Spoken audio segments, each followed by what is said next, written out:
Neste vídeo falaremos sobre a Carta a Filemon. Sabe, ela é uma das cartas mais curtinhas da Bíblia, mas olha, ela guarda um apelo pessoal à reconciliação tão poderoso que continua ecoando por quase 2000 anos. E fica a pergunta, como é que uma carta tão pequena, tão pessoal, pode ter um impacto tão grande, a ponto de mudar tudo?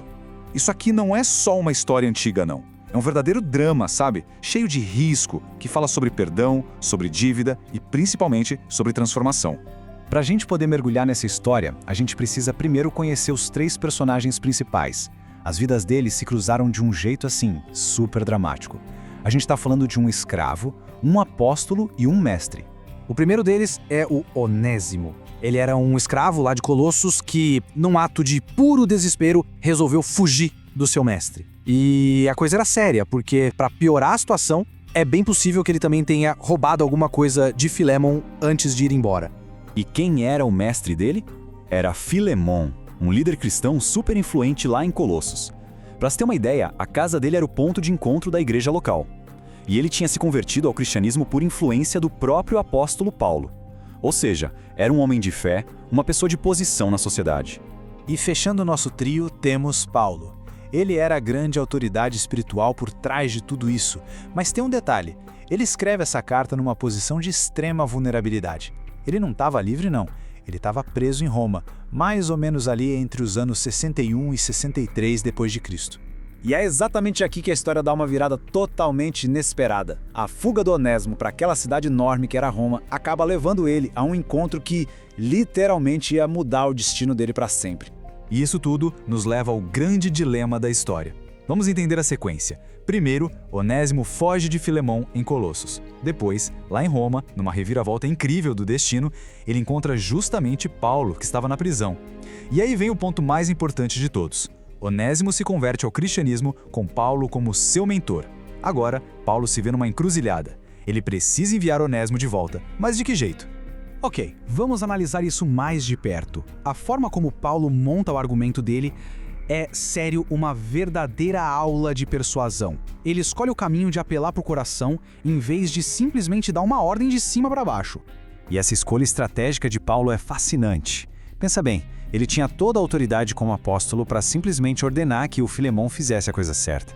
Mas não, em vez disso, ele coloca essa autoridade de lado. Ele escolhe apelar com base na amizade, no amor cristão, o que torna o pedido muito mais pessoal e, com certeza, muito mais poderoso. Paulo eleva o status de Onésimo de um jeito impressionante. Ele o chama de meu filho a quem gerei entre algemas. Isso mostra o laço profundo, quase paternal, que agora unia os dois, redefinindo por completo a identidade daquele que antes era só um escravo fugitivo. E aqui Paulo usa as palavras de uma forma genial. O nome Onésimo, lá no original, significa útil. Então ele faz um tipo de trocadilho, dizendo que, olha, se antes Onésimo foi inútil para Filemão ao fugir, agora como cristão, ele se tornou verdadeiramente útil para os dois. Uma sacada brilhante. Agora essa parte é de arrepiar.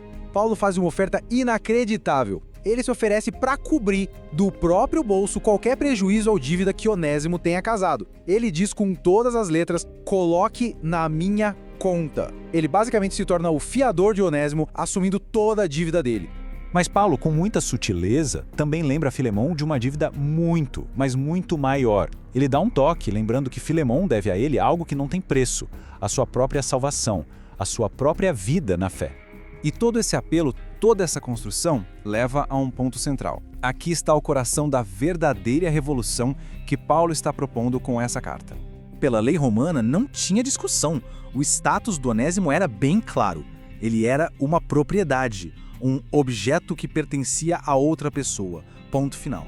Só que Paulo exige que Filemão o receba não como uma propriedade, mas como um irmão amado. Isso cria uma relação fundamentalmente diferente que batia de frente com toda a estrutura social daquela época. Então, o pedido específico de Paulo é radical. Ele pede que Onésimo seja recebido não mais como um escravo, mas como um irmão amado. E vai além, que Filemão o receba como se estivesse recebendo o próprio Paulo. Isso simplesmente vira de cabeça para baixo a dinâmica de mestre e escravo. Então, qual é o significado que fica dessa pequena carta pessoal? Bom, são sementes de uma mudança muito profunda. E é importante a gente entender isso. A carta não pede a abolição da escravidão na lei. Em vez disso, ela faz algo que talvez seja ainda mais radical. Ela ataca o espírito da escravidão. Ela vai na raiz, minando a base moral da instituição ao redefinir como as pessoas se relacionam. Fica claro, então, como esse processo de transformação funciona. A relação na lei era de mestre e propriedade. Aí a graça entra em cena e redefine tudo. E a nova relação, a relação espiritual, passa a ser de irmão para irmão. A ideia era que o amor cristão transformasse as relações sociais de dentro para fora. E tudo isso nos deixa com uma reflexão final, né? Será que a graça pode hoje redefinir as nossas relações da mesma forma que foi proposto há 2000 anos? Se você gostou desse vídeo, se inscreva no canal. Nos vemos no próximo vídeo.